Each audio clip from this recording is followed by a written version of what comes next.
चुनावी रण में कांग्रेस का जाति वाला दाव।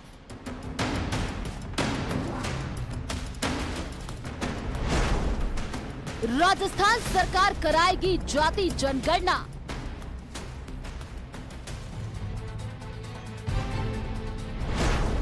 कोर कमेटी का प्लान, मुख्यमंत्री का ऐलान।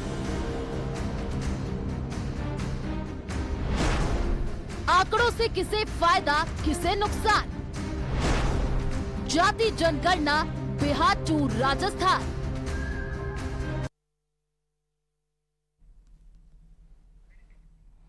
तो आखिरकार जातिगत जनगणना को लेकर के बिहार ने जब आंकड़े जारी किए उसके बाद राजस्थान भी उसी नक्शे कदम पर है। छत्तीसगढ़ में प्रियंका गांधी का बयान और महाराष्ट्र में भी कांग्रेस नेता की तरफ से जातिगत जनगणना की मांग ये बता रही है कि चुनाव से पहले जातिगत जनगणना का मुद्दा एक बार फिर से आम जनता के बीच में चर्चाओं में। इसके मायने क्या हैं समझने की कोशिश करेंगे। हमारे साथ खास मेहमान मौजूद हैं। सबसे पहले उनसे आपका परिचय करवा दूं। नितिन सारस्वत कांग्रेस पार्टी के नेता हमारे साथ, डॉक्टर संजय शर्मा राजनीतिक विश्लेषक के तौर पर, आशुतोष रावत वरिष्ठ पत्रकार के तौर पर। आप सभी का बहुत स्वागत है। एक एक टिप्पणी के साथ शुरुआत करेंगे। आशुतोष जी, सबसे पहले आप ही से शुरुआत करूंगा। इसका नफा नुकसान, इसके मायने क्या है? चुनाव से ठीक पहले मुख्यमंत्री अशोक गहलोत का यह बयान कि कांग्रेस की कोर कमेटी में जातिगत जनगणना को लेकर के प्रस्ताव पास किया गया। आशुतोष जी।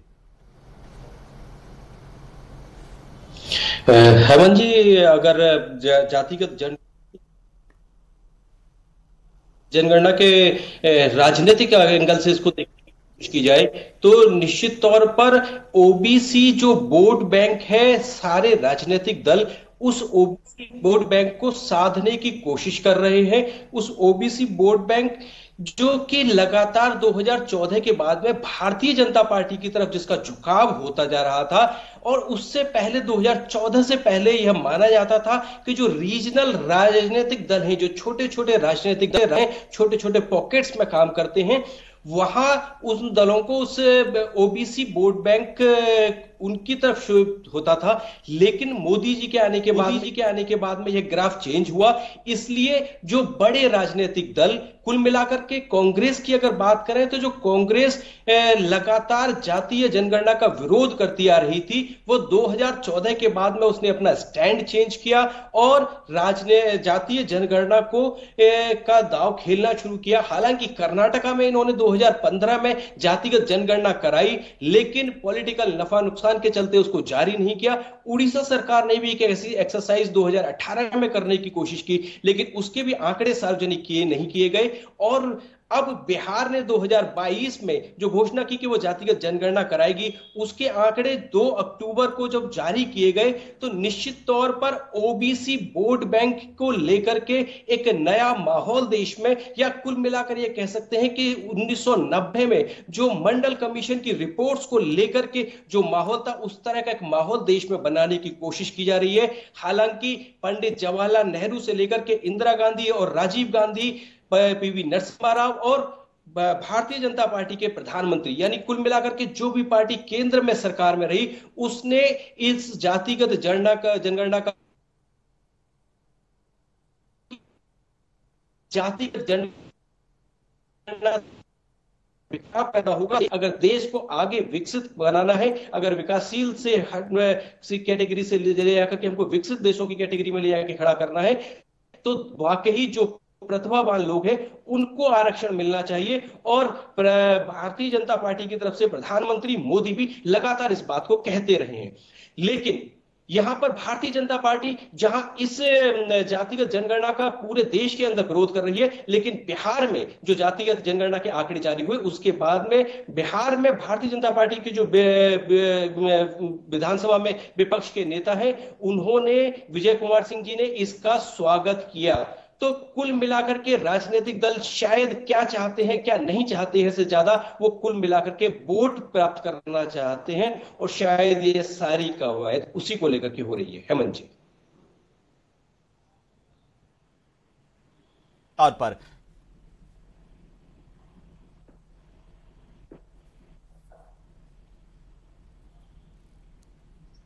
डॉक्टर संजय शर्मा, आपको मेरी आवाज आ रही है? संजय जी को आवाज नहीं। जी संजय जी, हम आपसे दरअसल ये जानना चाहते हैं कि चुनाव से ठीक पहले राजस्थान में मुख्यमंत्री अशोक गहलोत का ये कहना कि राजस्थान भी जातिगत जनगणना करवाएगा, कोर कमेटी की बैठक में प्रस्ताव पास किया गया है, आप इसे राजनीतिक तौर पर देख रहे हैं या वाकई जनता की भलाई के लिए उठाया गया कदम है? देखिए, क्योंकि समय राजनीतिक है तो पहले समय के हिसाब से हमें राजनीतिक रूप से व्याख्या करने की जरूरत पड़ेगी जी। सबसे पहले तो अगर आप महसूस करें तो प्राइम मिनिस्टर जब जब बीच में आए तो कोई ना कोई हिंदुत्व वाले मुद्दों को उठाने की कोशिश की उन्होंने सनातन की बात छेड़ी, कभी उदयपुर में जो घटना हुई है, दंगों में राजस्थान नंबर 1 है। तो लगता है कांग्रेस की एक तरह से एक उनमें सेंस ऑफ अर्जेंसी क्रिएट हुई है कि शायद ये मुद्दा बाद में उभारा जाएगा। तो हिंदुत्व को काटने का तरीका आप देखेंगे इतिहास में, जब जब जाति की जो चेतना ज़्यादा बढ़ी है तो जो हिंदुत्व है वो पीछे चला जाता है। ये बात अलग है कि मोदी जी के आने के बाद जातियों के समीकरण बैठाने में बीजेपी बहुत स्मार्ट हो गई है। जो कभी वैसे तो पहले भी था कि कल्याण सिंह वगैरह के समय से यूपी का अंदाजा लगाएं तो वो एक चेतना आ रही थी कि यादव वर्सेस जो दूसरी ओबीसीज हो सकती हैं उनको कैसे इकट्ठा किया जाए। इसी तरह दलित में है। तो मेरा राजस्थान में जो मुझे नज़र आता है वो ये है कि यहाँ पे जो जिस नंबर्स के हिसाब से हम देखें तो यहाँ अगर ओबीसी इसके एसटी और एससी के बाहर जाके अगर हम देखें तो शायद सबसे बड़ी संख्या जाटों की मानी जाती है, फिर राजपूत हैं, फिर गुजर हैं, फिर इस तरह के जो बड़ी बड़ी कास्ट हैं। तो अब ये जो ब्लॉक्स हैं इनके साथ समस्या ये रहती है कि कुछ लोग ऐसा मानते हैं कि ये एन ब्लॉक जा सकते हैं, और अगर ये एन ब्लॉक किसी की तरफ जाते हैं तो ये किसी भी पार्टी के लिए खतरा खड़ा हो सकता है। तो आपकी नई जातियों तक पहुंच बनाने की कोशिश होगी, और ये प्रयास चुपके चोरी मेरी समझ में पहले से भी गहलोत साहब कर रहे थे जब उन्होंने विभिन्न बोर्ड बनाए। तो बोर्ड बनाने का मतलब ये था कि जो जातीय जो चेतना है उससे जो हिंदुत्व की भावना का एक बांध लगाया जाए उस पर। मुझे लगता है ये उसी प्रक्रिया का अगला चरण है। नहीं तो ये है कि जाति की पहले भी हो सकता था कि जब से कर्नाटक से बोल रहे हैं तो पहले भी अनाउंस हो सकता था, लेकिन लास्ट मिनट पे करने का मतलब है। अब एक दूसरा सवाल है कि क्या जातीय जनगणना देश के हित में रहेगी? मेरा मानना यह है कि हमने जब जनगणना में एसटीज को एससीज को शुरू से काउंट करना शुरू कर दिया था तो हमारी प्लानिंग आसान हो गई थी और निश्चित तौर पे उन लोगों तक कुछ पहुंचा है। ये नहीं कह सकते कि पूरी तरह वो लोग पार्टिसिपेट करने लगे। जी सक्षम तो एक अलग सवाल है, उसके लिए तो मैं मानता हूं कि ये सारा प्रोसेस ऑफ रिजर्वेशन है इसको बहुत ज्यादा रिव्यू करने की जरूरत है। देखिए, पहली कुछ गारंटीज होनी चाहिए जिसमें राजस्थान ने अच्छा कर दिया। हर आदमी को बराबर शिक्षा लगभग फ्री और जस्टिस टाइम बाउंड लगभग फ्री। अगर ये कर देते तो ये जो हम सामाजिक जो न्याय का जो परिकल्पना करते हैं इसको बांधा जा सकता था, इसको इस प्रक्रिया को कुछ कंट्रोल में लिया जा सकता था, क्योंकि जो कानून तो सबके लिए बराबर बने हैं। अगर मात्र कानून ही लागू हो गए होते तो ये तो समस्या ही नहीं रहती कि सामाजिक न्याय हमें नहीं मिल रहा। ये असल में सामाजिक न्याय की कल्पना है। अगर कानून, शिक्षा, स्वास्थ्य और लोगों को रोजगार के प्रति हमने कुछ कर दिया होता तो इतनी हमें जरूरत नहीं पड़ती। तो सवाल यह आता है कि दोनों तरफ बढ़ना पड़ेगा आपको समाज में वो देना पड़ेगा जो देना चाहिए। राजस्थान ने इस मामले में कुछ अच्छा किया है वेलफेयर स्टेट के रूप में, लेकिन अभी जो जातीय वो वैमनस्य होता है या जातीय शोषण हो सकता है उसको रोकने के लिए फिर जब लोग पार्टिसिपेट करेंगे, अगर आप ध्यान करें तो सुप्रीम कोर्ट में चीफ जस्टिस ने भी यही कहा है कि मैं विविधता के लोगों को लाना चाहता हूं अपने यहाँ। एक वर्ग छूटता है इसमें, LGBTQIA वर्ग है, वो बिल्कुल ऐसा वर्ग है जो बिल्कुल एक तरह से बिखरा हुआ। उनके बारे में चर्चा नहीं, तो उनको भी किसी ने इस प्रोसेस में लेके आना चाहिए। ठीक है, मैं आता हूं आपके पास में। नितिन सारस्वत, आखिरकार चुनाव से ठीक पहले क्यों आपकी पार्टी, आपकी सरकार जातिगत जनगणना के मसले पर आगे बढ़ रही है? इसके पीछे की वजह क्या है? देखिए, मैं सबसे पहले आपको बताना चाहता हूं कि जातिगत जनगणना की बात जो अभी हमारे पैनल में बैठे हुए हैं आशुतोष जी ने कहा कि कांग्रेस हमेशा इसका विरोध करती रही, तो मैं आपको बताना चाहता हूं कि 2011-12 में सोशल इकोनॉमिक कास्ट सेंसस 2014 से पहले किया था, वो कांग्रेस की सरकार ने किया था और कुछ टेक्निकल रीजन रहे थे जिसके ऊपर बीजेपी ने उस समय आपत्ति दर्ज की थी। तो एक सर्टेन टाइम लगता है उसको आंकड़े को जारी करने का, और 2014 में जब सरकार बदली उसके बाद से ही हम लगातार पत्र लिख के या हमारे नेता संसद में हर प्लेटफॉर्म पर यह बात उठाते रहे कि जातिगत जनगणना सामने आनी चाहिए। दूसरी बात, मेरे साथी पैनलिस्ट ने बोला कि लास्ट टाइम पे क्यों किया। जैसा कि आपको पता है कि इसके साथ कई संवैधानिक प्रश्न, अभी खुद मुख्यमंत्री जी ने बताया कि कई संवैधानिक प्रश्न, कई मूलभूत प्रश्न जुड़े हुए थे, और आपने देखा कि बीजेपी जो लगातार इस चीज का विरोध करते आ रही थी, आज हम लोगों ने जब इस मांग को प्रखर रूप से उठाया कि अगर हमें यह पता ही नहीं चलेगा कि किसकी कितनी आबादी है तो तमाम योजनाएं, तमाम उनकी भागीदारी किस तरीके से तय होगी, तो उन्होंने सुप्रीम कोर्ट में जाकर अपना जो हलफनामा है वो उसमें चेंज कर दिया कि राज्य इनको कर सकते हैं, और उसी आधार पर जब हाई कोर्ट का डिसीजन आया तो बिहार ने जातिगत जनगणना के आंकड़े सार्वजनिक किए, क्योंकि उससे पहले तमाम कानूनी और संवैधानिक प्रश्न उसके ऊपर खड़े हो रहे थे। उसी आधार पर जब गहलोत जी ने कहा कि किसी राज्य की जो नीति निर्धारण की क्षमता है उस पर रोक नहीं लगा सकते, हम इस जातिगत जनगणना के आधार पर जो आंकड़े हैं जारी किए जा रहे हैं या करवाएं नहीं करवाएं उस पर रोक नहीं लगा सकते, यह भी सुप्रीम कोर्ट ने कह दिया है। नितिन जी, मैं यही कह रहा हूं ना, तो वो एक संवैधानिक प्रश्न तो वो साफ हो गया। दूसरी बात ये थी कि जब हमारा अधिवेशन हुआ, जो कि कांग्रेस के सबसे मेन जहां पे हमारी पूरी नीति तय होती है, उस महा अधिवेशन में हमने जातिगत जनगणना के समर्थन में प्रस्ताव पास किए। और मैं ये कहना चाहता हूं कि जब हम एससी और एसटी की लगातार हम जब गणना कर सकते हैं तो केवल ओबीसी की जनगणना करने में क्या दिक्कत है? कम से कम कभी भी नीति बनाने में, कोई कानून बनाने में, उनकी भागीदारी तय करने में ये रास्ता, ये बिल्कुल आसान रास्ता है जो तय करेगा कि किस तरीके से उनकी भागीदारी होनी चाहिए। और राहुल गांधी जी ने भी ये लगातार यही कहा, उसी भावना को दोहराते हुए आज मुख्यमंत्री जी ने कहा कि तमाम संवैधानिक दायरे में, कानून के दायरे में हम जातिगत जनगणना करवाएंगे, ताकि जिसकी जितनी भागीदारी है और उसकी उतनी हिस्सेदारी हो। क्योंकि राहुल गांधी जी ने बिल्कुल आंकड़ों के साथ स्पष्ट रखा कि 97% जो ये सरकार, केंद्र सरकार जो चल रही है, वो 97% जो अधिकारी है वो उनमें केवल 3% ऐसे अधिकारी हैं जो ओबीसी समाज से आते हैं। मतलब सोचिए कि 97% चला रहे हैं और 3% की उनमें भागीदारी नहीं है, 3% लोग हैं जो केवल शामिल है। तो इसी को तय करने के लिए कि जिसकी जितनी भागीदारी हो उसकी उतनी हिस्सेदारी हो, ये जो सरकारें हैं, कल्याणकारी सरकारें हैं, उनका दायित्व भी बनता है और उनको तत्काल इसको लागू करने का उनका फर्ज रहता है। उसी आधार पर हमारे चाहे राहुल गांधी जी नेता हो, चाहे हमारे महाधिवेशन हो, चाहे हमारे अध्यक्ष जी हो, और चाहे हमारे गांधी जी अधिवेशन और ये सारी चीजें आप कह रहे हैं, तो ये लगातार आपसे सवाल तो पूछा जाएगा ना कि भाई जब 4.5 साल बीत गए उसके बाद में आपने इस तरह से पास क्यों किया? ये तो आप पहले भी पास कर सकते थे। बिहार करना चाहता था जातिगत जनगणना, उन्होंने रेजोल्यूशन पास कर लिया, या फिर जो प्रस्ताव लाया बाकायदा उन्होंने जातिगत जनगणना करके आंकड़े भी सार्वजनिक कर दिए। आप अब अंतिम समय में कर रहे हैं, इसलिए सवाल उठ रहे हैं कि क्या राजनीतिक तौर पर सोच के कर रहे हैं? देखिए, सबसे पहले मैंने आपको ये बताया कि इससे पहले भी मुख्यमंत्री जी ने तमाम प्लेटफॉर्म पे, ये आज की बात नहीं है, हर प्लेटफॉर्म पे कहा, लेकिन सरकार चाहती तो जातिगत जनगणना राज्य सरकारें कर नहीं सकती है और हम इसे करना चाहते हैं। लेकिन तमाम संवैधानिक प्रावधान और कानूनी प्रावधान और कोर्ट के डिसीजन हमें ये करने से रोकते हैं। और हम चाहते हैं, केंद्र सरकार से चाहते हैं कि जातिगत जनगणना वो कराए और एसईसीसी के जो आंकड़े हैं उनको जारी करे। ये मुख्यमंत्री कांग्रेस पार्टी आज से नहीं करी, लगातार करी। अभी तो आप कह रहे थे, अभी आप कह रहे हैं कि हमें रोकते हैं करने से। बिहार को नहीं रोका, आपको कैसे रोक लिया? रावत साहब, आशुतोष जी, क्या ठीक कह रहे हैं? हाईकोर्ट के अंदर आपने देखा होगा, हाईकोर्ट में उसमें स्टे लगा सार्वजनिक करने पे, हाईकोर्ट ने स्टे लगाया और तमाम लड़ाई लड़ने के बाद में वो सार्वजनिक हुई। खुद हलफनामा सुप्रीम कोर्ट में केंद्र सरकार को चेंज करना पड़ा। बिल्कुल आपके सामने तथ्य, आपके सामने है। ये सुप्रीम कोर्ट में हलफनामा केंद्र सरकार ने चेंज किया कि राज्य करा सकती है, और जैसे ही संवैधानिक प्रावधान और कानूनी प्रावधान की अड़चन खत्म हुई है, मुख्यमंत्री जी ने तुरंत घोषणा कर दी, हमारी सरकार जब तक हमें जनता का मैंडेट है, लास्ट दिन तक जनता की भलाई का काम करना चाहती है। अगर वो चीज आशुतोष जी, क्या नितिन जी जो तमाम बातें कर रहे हैं उससे आप सहमत हैं? क्या वो ठीक कर रहे हैं?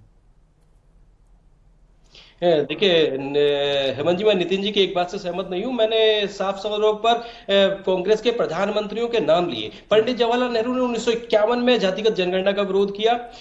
उसके बाद में मंडल कमीशन की रिपोर्ट्स इंदिरा गांधी का प्रधानमंत्री रहते हुए आई। इंदिरा गांधी ने मंडल कमीशन की सिफारिशों को रोका।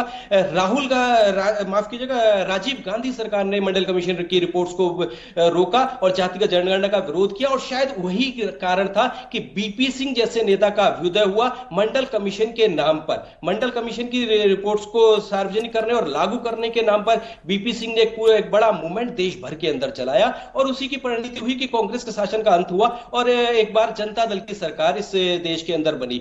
तो मैंने यह साफ तौर पर कांग्रेस के प्रधानमंत्रियों के नाम लेकर के कहा कि इन तमाम प्रधानमंत्रियों ने जातिगत जनगणना का विरोध किया है। दूसरी रही बात, यह बात यहां टेक्निकली नितिन जी बिल्कुल ठीक है कि मनमोहन सिंह जी ने जातिगत जनगणना की शुरुआत की, लेकिन उसमें इतने तरह के भ्रम थे कि लगभग 60 लाख से ज्यादा जातियां और उपजातियां थी जिनको किस कैडर में कहां लिया जाए, इसको लेकर के इतना ज्यादा कंफ्यूजन था कि वो रिपोर्ट सार्वजनिक नहीं हुई। लेकिन उसके साथ में दो सवाल और भी उठते हैं कि सिद्धारमैया साहब ने 2015 में मुख्यमंत्री रहते हुए जातिगत जनगणना तो नहीं कराई, लेकिन एक जातिगत सर्वेक्षण जरूर कराया।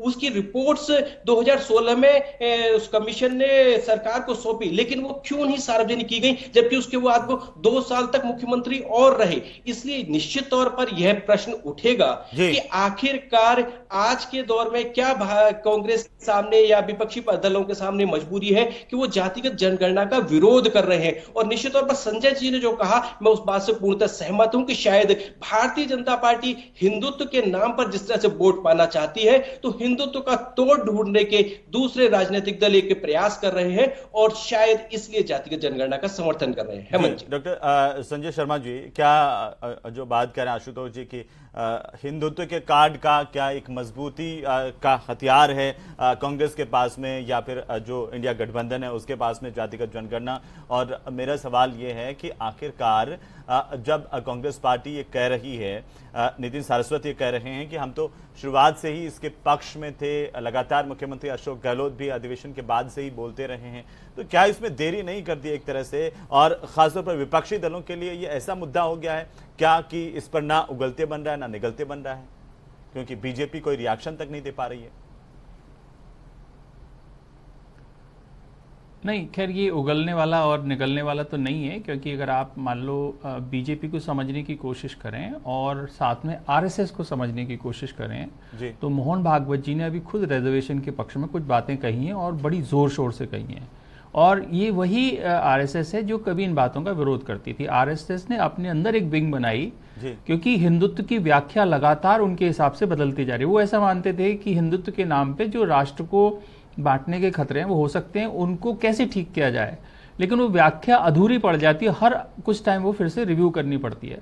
और उसमें अब जातियों की जो सच्चाई है उसको समझने की कोशिश की है। उसके तहत उन लोगों ने कोशिश भी की, जो खासतौर से मैं यूपी के एक्सपेरिमेंट आपको बता रहा था जी, जिसको हम संस्कृताइजेशन बोलते हैं, जो कास्ट उभर के आती हैं आर्थिक रूप से, उनको संस्कार देना, इस तरह की बात जो सोशियोलॉजिस्ट बोलते हैं, संस्कार देके उनको हिंदू मेन स्ट्रीम में लाना। लेकिन ये निश्चित तौर पर बड़ा धक्का है। लेकिन इस जातिगत जो जनगणना है, इसका एक अगला चरण आने वाला है, वो और विस्फोटक है। वो है इसके आर्थिक पहलू, किसके पास कितनी संपत्ति है। तो जो नई जनगणना अगर इस तरह से आएगी तो वो बहुत विस्फोटक है। उसका कारण है कि 1991 के बाद हमारे देश में दावा होने लगा कि हम बहुत तेजी से दुनिया के बढ़ते हुए देश हैं और हमारे देश में अमीरी आई है। ये एक अंतर्राष्ट्रीय संदर्भ है जिसमें आपने एक बहस सुनी होगी 0.1% वाली, कि जो नए आर्थिक जो ढांचे हैं वो ज्यादातर जो 1% है उसके पास सारी संपत्ति चली जाती है और बाकी लोग बेकार रह जाते हैं। हमारे देश में भी देखने को मिल रहा, अगर इसमें जातीय कोण भी मिला तो ये बहस बहुत लंबी जाएगी और कुछ और होगी। उस हालत में हिंदुत्व को संभालना मुश्किल होगा, क्योंकि हिंदुत्व ने 2 बातें चुनी खासतौर से नरेंद्र मोदी जी के बाद, कि जातीय वाले मामले को हम संभालते हैं, आप तेज आर्थिक विकास करें, जिससे कि आर्थिक विकास अगर लोगों में बंटने लगेगा तो हमारा जो यूनिफिकेशन प्रोसेस है उसको हम पूरा कर पाएंगे। जो काम पहले कांग्रेस शुरू कर चुकी, क्योंकि उन्होंने तो हिस्ट्री की सबसे ज्यादा ग्रोथ रेट रजिस्टर करी है मनमोहन सिंह जी के टाइम पे, वही प्रोसेस को वो आगे वाजपेयी जी आगे ले जा रहे थे, उसी को और बहुत तेजी से ले जाने की मोदी जी की कोशिश थी। लेकिन लगता है कि ये जो ग्रोथ अब हुई है वो इंक्लूसिव नहीं रही, और वो जब जाति से मैच करेगी तो सबसे ज्यादा परेशानी बीजेपी को महसूस होगा, क्योंकि वो अभी 10 साल है, उससे पहले भी ये प्रॉब्लम रही होगी, लेकिन वो पीछे वो बैकग्राउंड में चली जाती है। संजय जी कि बीजेपी ने कहा कि सनातन को तोड़ने की कोशिश है। जब जातियों की अलग अलग आप बात करते हैं, उनकी जनगणना की बात करते हैं, उनकी संख्या बल के हिसाब से बात करते हैं,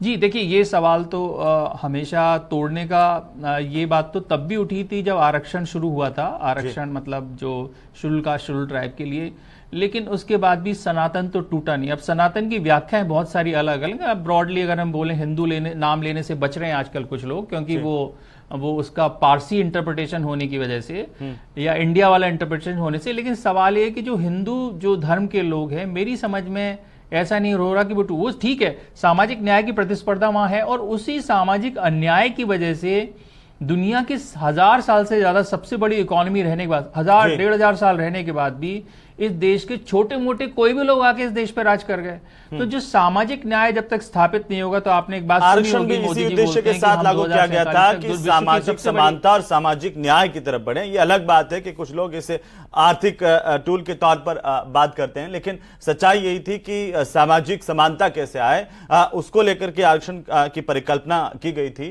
जो हमारे पूर्व नेता थे, महापुरुष थे, उनकी तरफ से। और नितिन सारस्वत, आप क्या इसके फायदे बता सकते हैं? क्योंकि बीजेपी आप पर यह आरोप लगाती है कि आप सनातन को तोड़ने के लिए, जातियों को उभारने का कार्य चल रहे हैं। आप जब केंद्र में थे तब आपने कितनी बार लागू की जातिगत जनगणना? इतने सालों तक आपने राज किया, क्यों नहीं हुई, क्यों नहीं देश के सामने रखी गई? अब आप राज्यों में अलग अलग ये आवाज उठा रहे हैं। नितिन सारस्वत, इसके क्यों जरूरी है, ये हमें बताइए। जी, मैं बिल्कुल आपको बताना चाहता हूं कि देखिए, जैसे संजय जी ने बताया कि लगातार तमाम जिनको राजनीतिक लाभ कमाना होता है इन सब चीज़ों से, उन लोगों को वो हमेशा एक डर की भावना क्रिएट करते हैं। यहाँ पे कांग्रेस पार्टी जो बात कर रही है वो सामाजिक न्याय की बात कर रही है। वो बात कर रहे हैं, वो आंकड़े रख के बात कर रहे हैं कि 97% आज पदों पे जो चला रहे हैं सरकार को, वहाँ पे एक पर्टिकुलर लोग बैठे हुए हैं, और जो जिनकी भागीदारी अगर जातिगत जनगणना बात करें कि 50% से भी ऊपर है, वो केवल 30% पे समेटे रह गए हैं। आज तमाम जो योजनाएं बनानी है, नीति बनानी है, कानून बनाने हैं, उसका क्रियान्वयन के लिए जरूरी है कि कौन कितना है, इसको जानना बहुत जरूरी है। मैं ये कहना चाहता हूं कि जब SC ST की गिनती हुई थी, हमारे जब दलित आदिवासी भाइयों की गिनती हुई थी, तब भी ऐसी ही संभावनाएं, ऐसी ही आशंकाएं व्यक्त की गई थी। पर क्या हुआ, आज वो जब उनकी गिनती हुई, उनके उन्हीं गिनती के हिसाब से उनके लिए पॉलिसी बनी, कानून बने, उनके लिए विकास की योजना बनी। क्या सनातन उसके बाद में टूटा? बिल्कुल नहीं टूटा। उनको इतनी भागीदारी मिल रही होगी फिर अभी मौजूदा समय में? मैं कह रहा हूं उनकी भागीदारी जरूर, जब उनकी गिनती हुई और आपने उनको भागीदारी दे दी होगी, उनके प्रतिशत को बढ़ाया गया। हाँ बिल्कुल, जब देखिए मेरी सुनिए, राजस्थान में आज जिनका उनका जितना प्रतिशत है, उसी प्रतिशत की रेंज में वो आज संसद के अंदर है। एक छोटा सा संजय जी, एक छोटी सी टिप्पणी संजय जी, उसके बाद करेंगे। उन्हीं प्रतिशत में उनको नौकरियों का लाभ मिलता है। ठीक है, एक छोटी सी एक शब्द में संजय जी, ठीक है सारस्वत जी, ठीक है, जरूरी, ठीक है। मैं इसमें एक बात बताना चाह रहा हूं कि अभी तक क्या हुआ है कि जो आरक्षण का लाभ कुछ खास जातियों को आरक्षण की कैटेगरी में मिल गया है। ठीक है, जैसे कि मान लो OBC में अगर आप देखेंगे तो राजस्थान में मजबूत जाट हैं, या किसी जगह पर यादव हैं, या ठीक है, लेकिन हाँ, उसको समानता तक पहुंचाने के लिए आप कह रहे हैं कि बहुत जरूरी है, और जब तक हमें उनकी संख्या पता नहीं होगी, हम किस तरीके से उनके अंदर एक प्रतिस्पर्धा शुरू होने वाली है, उनके अंदर होने वाली है। ठीक है, चलिए, बहुत शुक्रिया आप सभी का चर्चा में शामिल होने के लिए। सरकार की ओर से, मुख्यमंत्री अशोक गहलोत की ओर से कहा गया, देखना होगा कि आगामी चुनाव में इस पर क्या प्रभाव इस घोषणा को लेकर के पड़ता है। क्या कांग्रेस वापस सत्ता में लौटकर जातिगत जनगणना करवाती है, उससे पहले किसी तरह का कोई कदम उठाती है? नमस्कार।